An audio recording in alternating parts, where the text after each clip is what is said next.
The Assembly will now hear an address by His Excellency Juan Carlos Varela Rodriguez, President of the Republic of Panama. I request protocol to escort His Excellency.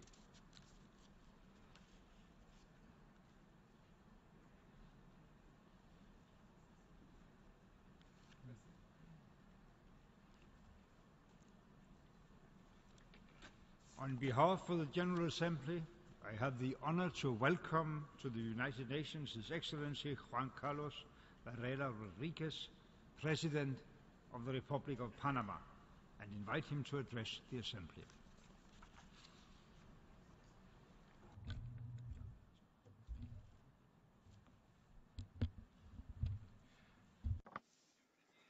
Mr. President, heads of state and government, heads of delegations, ladies and gentlemen, for the second consecutive year, I return to this General Assembly as President of Panama.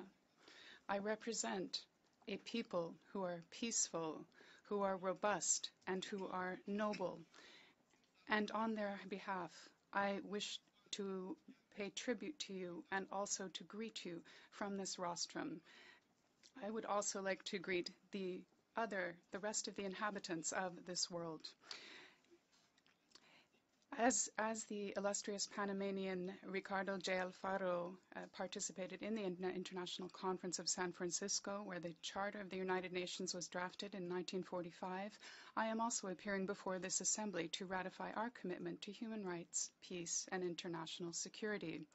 I would like to take this moment to recognize the efforts of thousands of men and women in this organization, and in particular those who have given their lives to achieve the objectives of the United Nations. I preside over a government that bases its foreign policy on the principles of dialogue and consensus in the ongoing search for social peace and the common good. We demonstrated as much during the historic Summit of the Americas held in Panama in April of this year. That summit served as the backdrop for an important rapprochement between Cuba and the United States of America. And we would like to congratulate the peoples and the respective governments of those two countries for having taken this very important step. We hope that the normalization of the relations between the two countries will culminate with what would be the fair end to the embargo against Cuba. Maintaining the spirit of brotherhood on our continent is the brotherhood among the countries of the continent that we all experienced during the summit in Panama is a great challenge, and the challenge is to maintain that spirit, and we are very determined to do so. I congratulate the governments of Colombia and Venezuela for the progress made in Quito in order to normalize their relations with a view to guaranteeing the well-being of the peoples of both nations and to consolidate their unity as the one great family that we are. They are prepared to overcome any differences through dialogue. I would also like to reiterate our support for the Colombia peace process and to welcome the agreements recently reached. We call for the same spirit of firmness and determination to prevail, the way in which the Colombian government has been working in recent times to achieve peace. We have supported this process, and we hope that this process will continue with the dismantling of the drug production structures. This trade has caused so much violence to the country and to other countries who are along drug trafficking routes that move towards the main consumer markets. In order to guarantee well-being and prosperity of all nations, armed conflict and territorial conflicts must be put to an end. We condemn terrorism energetically and robustly. We cannot accept that in the 21st century that human beings are burned alive or decapitated owing to their faith. Countries must close ranks and work together for humankind and to promote dialogue and tolerance as a sole mechanism for achieving peace. Panama will maintain its firm conviction that together we can overcome those challenges. We call on the great powers to, as they did more than 70 years ago, to join forces as they did when they put an end to the Second World War. We call on those powers to continue to work together, to forge a roadmap to defeat terrorism and to ensure that a permanent peace will prevail in all nations. Peace is inherent in the recognition of the legitimate aspirations of peoples.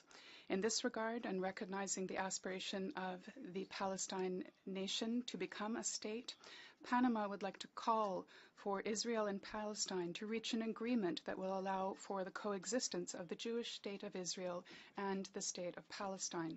The future of humankind depends on the capacities of the structures that exist in countries, structures that can be used to effectively address the problems that are plaguing the peoples of the world. We should not be confronting or challenging each other. The world is facing two types of wars: armed conflict and the daily fight against poverty, inequality, the lack of opportunity, and organized crime.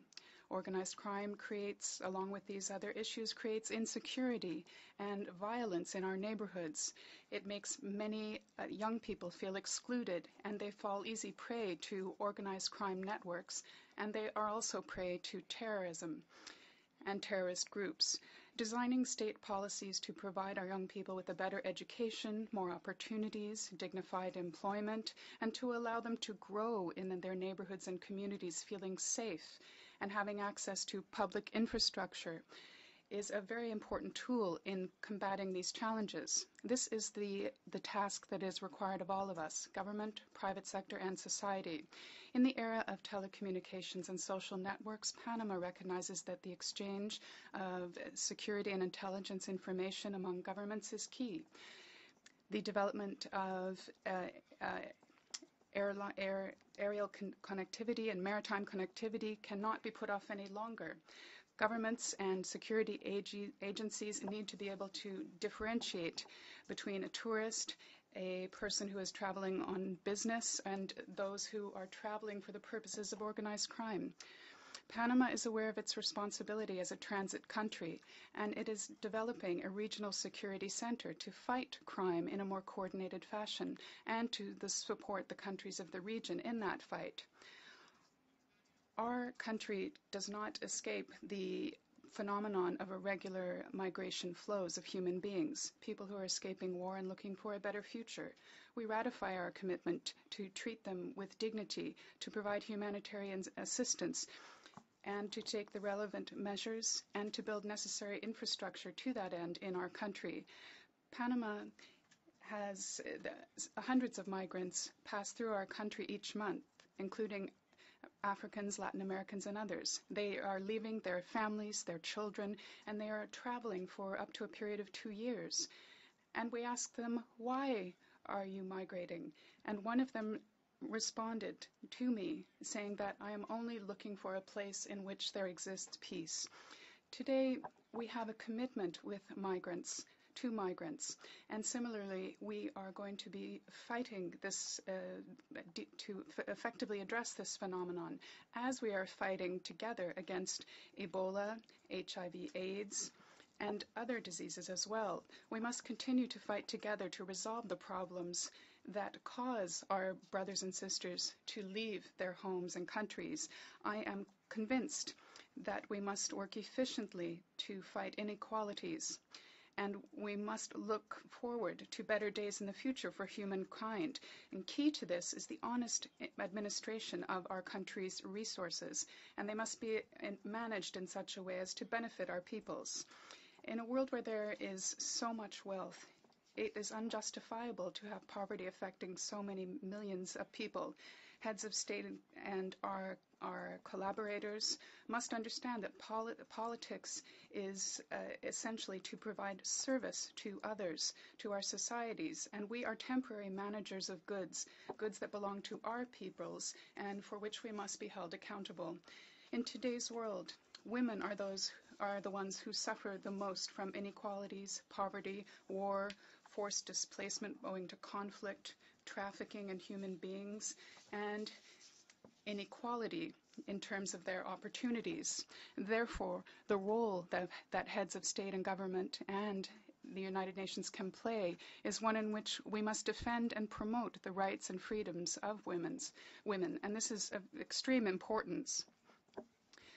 We want to, I would like to reiterate, as we did during the meeting of heads of state and government on gender, that we will be I call on these countries to provide more resources to combat femicide, trafficking in persons, and all acts of violence against women.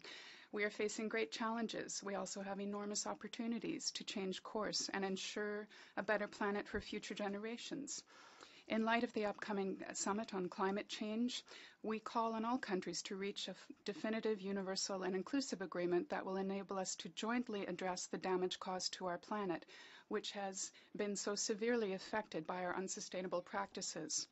The Coalition of Nations with Tropical Forests consists of some 52 member countries and is co-chaired by Panama. That coalition proposes the inclusion of a commitment to reduce emissions owing to deforestation and forest degradation, together with mechanisms for financing. These mechanisms include mitigation and adaptation measures to climate change. Access to safe drinking water is a right of all and is one of the main challenges of our governments. Protecting our watershed resources and our oceans, recovering our forests, and expanding production and distribution of safe drinking water to all people in our countries, and to provide appropriate treatment of solid waste is also a priority in our agenda. Our citizens need to have access to dignified housing and a modern and efficient public transport system. This is essential to improving quality of life and particularly to improve family life. Guaranteeing access of the population to education and public health is an obligation of all states. In our country, we have made strong public investments in constructing, the remodeling, and equipping schools and hospitals, together with appropriate training for human resources. And we are making very positive and decided steps towards reaching these goals. Our economy continues to grow. We have social and public infrastructure plans that are now well advanced. These large infrastructure projects, together with an international financial system that is robust, will allow for growth of our service-based economy and the creation of new and better employment for our young people. In 2016, Panama will conclude the expansion of our canal. Together with the expansion of our ports and airports, and together with our financial system, these are the main pillars, the two most important pillars of our service-based economy. Protecting our financial and logistical systems in order to ensure that they are used only for legitimate purposes is our responsibility. That is why we have strengthened our cooperation in security and intelligence with other governments, and we have adopted significant laws and reforms that protect our financial system from any negative practices. In accordance with the conclusions reached during the International Conference on Financing for Development, held recently in Addis Ababa, I'm very pleased to announce that Panama will make a commitment to increasing its international cooperation in fiscal transparency. We also announce our commitment to making further progress towards automatically exchanging data and information on tax matters. We will do so at the bilateral level, as our main trading partners have done. This exchange must be contingent on the right of each country to take measures that are commensurate with its capacities, national circumstances, and the international geopolitical realities. Each country has the right to take the necessary measures in the context of automatically exchanging data information. Each country has the right to take the measures that will ensure the common good, and in such a way as to ensure that this information will not be used for other purposes, for example, to harm the competitiveness of some countries to the detriment of others. We propose that the discussion on these particular issues be incorporated into the regular agenda of the United Nations. And we believe that these initiatives should be discussed by countries on an equal footing. Our privileged geographical location contributes significantly to the development of our economy and our citizens. We also have a global vision of development that we use, and one that reflects our national symbol, and that is our national slogan, which is for the benefit of the world, Pro Mundi Beneficio. Strengthening the United Nations system is a responsibility of all. We must review the structure, the governance structure of the United Nations, and particularly the Security Council, to achieve greater transparency and geographical representation. That is why Panama is actively participating in the current reform process of the Security Council, and we are seeking to bring about a rapprochement in country positions. As we have done since the birth of this organization, we are here to ratify our commitment to work together with all of you as we all search to establish the common good and to build a better world.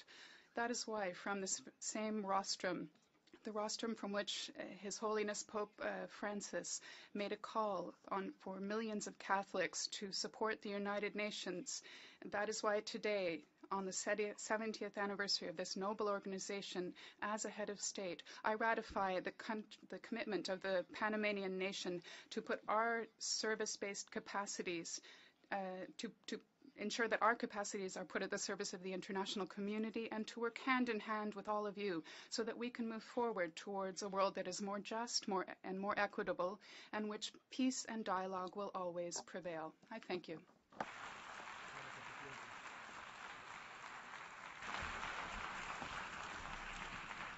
On behalf of the Assembly, I wish to thank the President of the Republic of Panama for the statement just made. May I request representatives to remain seated while we greet the President.